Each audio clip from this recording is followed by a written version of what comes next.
এই সেনাবাহিনীকে শেখ মুজিবুর রহমান কন্টামিনেট করতে পারেননি, কিন্তু শেখ হাসিনা কন্টামিনেট করেছেন।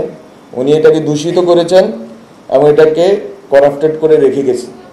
দেশের যে রাষ্ট্রযন্ত্র নির্মাণ করেছিল হাসিনা, বিশেষ করে একটি দলের এক দল, এক দেশ এবং এক রাষ্ট্র, এক দল, এক দেশ, এক নেত্রী বা এক নেতা, এক রাষ্ট্র,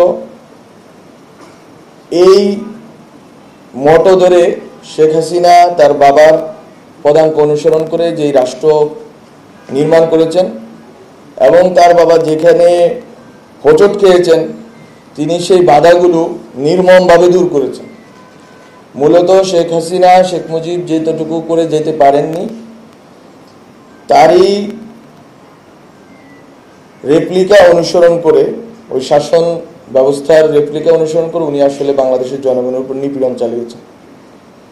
আমরা হয়তো অনেকেই ভুলে যাই যে 72 থেকে 75 সালে যেই স্টাইলে বাংলাদেশের জনগণের উপর নিপীড়ন চালানো হয়েছিল, বিরোধী দলের উপরে নিপীড়ন চালানো হয়েছিল, সেই একই স্টাইলে শেখ হাসিনা বাংলাদেশের মানুষের উপর নিপীড়ন চালিয়েছে। তফাৎ আছে, তফাৎ হচ্ছে ওই সময় আপনারা জানেন একটা জাতীয় রক্ষী বাহিনী নামে একটি বাহিনী তৈরি করা হয়েছিল বাংলাদেশ সেনাবাহিনীর বিকল্প হিসাবে, এবং মুক্তিযোদ্ধাদের মধ্যে বিভাজন তৈরি করে শেখ মুজিবই প্রথম বাংলাদেশে ফ্যাসিবাদের গোড়াপত্তন করেন এবং মুক্তিযুদ্ধের বিভিন্ন ওনার বিভাজনমূলক রাজনীতির কারণে মুক্তিযোদ্ধাদের মধ্যে অনেক ফ্র্যাকশন তৈরি হয়। এবং আমি যেটা বলি বা আমরা যেটা বলি যে বাংলাদেশের প্রথম এক দশকের ইতিহাস হচ্ছে মুক্তিযোদ্ধাদের দ্বারা মুক্তিযোদ্ধাদের হত্যার ইতিহাস, এবং এই ক্ষেত্রে শেখ মুজিবুর রহমান, তার জিআরবি তথা জাতীয় রক্ষী বাহিনী এবং আরও যে সকল কর্মকাণ্ড আছে, বিশেষ করে বাকশাল তৈরি করা এবং বিরোধী দলীয় নেতাকর্মীদেরকে নির্বিচারে গুম এবং হত্যা করা।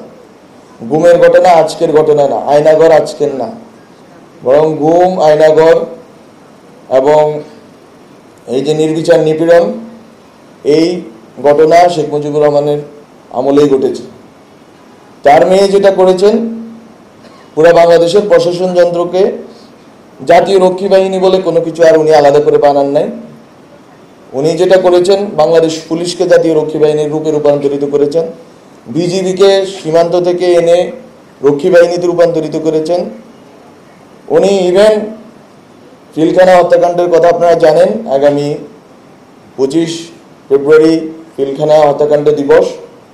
পিলখানা হত্যাকাণ্ডের মাধ্যমে সেনাবাহিনীর যে মোরাল আছে, এই দেশের স্বাধীনতা সার্বভৌমত্বের পক্ষে লড়াইয়ে যেই নৈতিক সাহস এবং নৈতিক ভিত্তি আছে, সেটাকে ভেঙে দিয়ে ইভেন সেনাবাহিনীকে উনি, ওনার বাবা যেটা পারেন নাই, বাংলাদেশের মুক্তিযুদ্ধ করা সেনাবাহিনী বাংলাদেশের মুক্তিযুদ্ধ করেছে, মুক্তিযুদ্ধের ভিতর দিয়ে বাংলাদেশের সেনাবাহিনী তৈরি হয়েছে।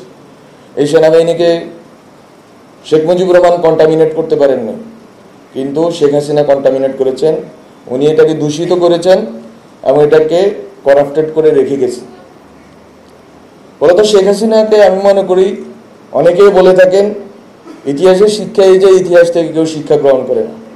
শেখ হাসিনা ইতিহাস থেকে শিক্ষা গ্রহণ করেছেন, জন্য তার বাবা 3.5 বছরের মাথায় ওনাকে বিদায় নিতে হয়েছে।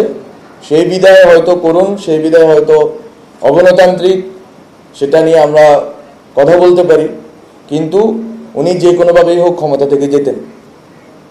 তো বাংলাদেশে শেখ হাসিনা তার বাবার ভুল থেকে শিক্ষা গ্রহণ করে এই প্রশাসন যন্ত্রকে একটা ক্লায়েন্টিজমের মাধ্যমে পুরা তৃণমূল পর্যন্ত উনি নিজের দলের অধীন করেছেন। এই জন্য ওনাকে বাকশাল করতে হয়নি, আলাদা করে নাম করে। ওনার বাবা যেগুলো নাম করে করেছিলেন বাকশাল, রক্ষী বাহিনী, ওনাকে এগুলো নাম করে করতে হয়নি, বরং উনি প্রশাসন যন্ত্রকে ইনহেরেন্টলি বাকশাল করে তুলেছিলেন।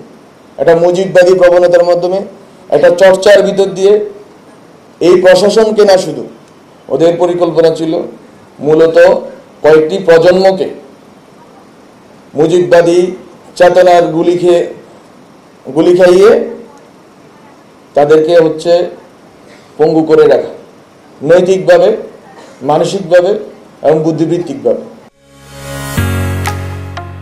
ঢালাইয়ের সেরা প্রিমিয়ার সিমেন্ট।